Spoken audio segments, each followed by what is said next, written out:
AITA for telling my mum that the reason I cut contact with her 5 years ago was not what she told the rest of the family it was. I went no contact with my mother 5 years ago. The reason was a specific incident involving my children that I considered a boundary violation serious enough to end the relationship. My mother told the rest of the family that I had cut contact because I was jealous of my sister and had always struggled with being the less favored child.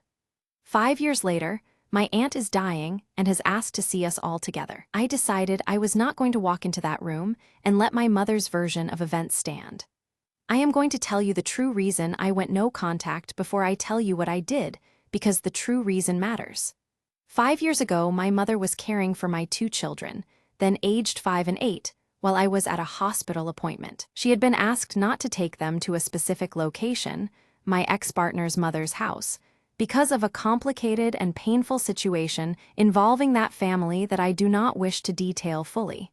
The request was explicit. She agreed to it. She took them there. She told me when I found out that she had decided it would be fine and that I was being oversensitive about the situation. She told me my discomfort with the location was my problem, and she did not think it was fair to deprive the children of the relationship. I ended contact. I explained precisely why in a letter. She received the letter.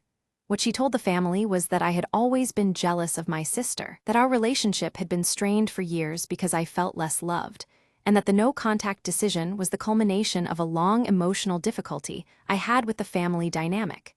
She made it about my psychological instability, not about her choice.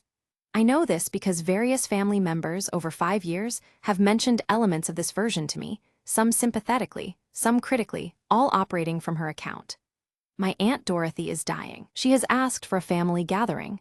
She specifically asked me to be there. I will not attend a gathering where my mother is present and where her version of events is the established story without the opportunity to correct it. I called my aunt. I told her I was willing to come, but that I needed to be able to tell the truth about why I had gone no contact if it came up. My aunt said that was fair. I went. Am I the asshole? Update 2 months later. The gathering happened. My mother and I were in the same room for the first time in 5 years. She did not acknowledge the history. She behaved as though the 5 years had been a weather event, something that had happened around us both, to be endured and now moved past.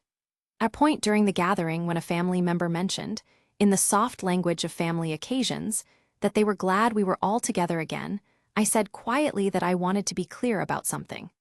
I said that the reason I had stepped back from the family 5 years ago was not what had been communicated. I said what the actual reason was in 3 sentences. I said it once, calmly, and did not say it again. My mother left the room. My aunt squeezed my hand. She said, "I know, I thought it might be something like that." The family gathering continued. My aunt died 3 weeks later, and I was glad I had been there. My mother has not contacted me since the gathering. I have not contacted her. The no contact continues, but the story has changed. The people in that room now have a different account of the past 5 years from the one my mother gave them. I am not certain I will ever have a relationship with my mother.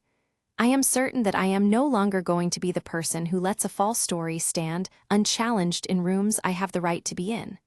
NTA or ITA, was the family gathering the right place to correct the record? Comment below.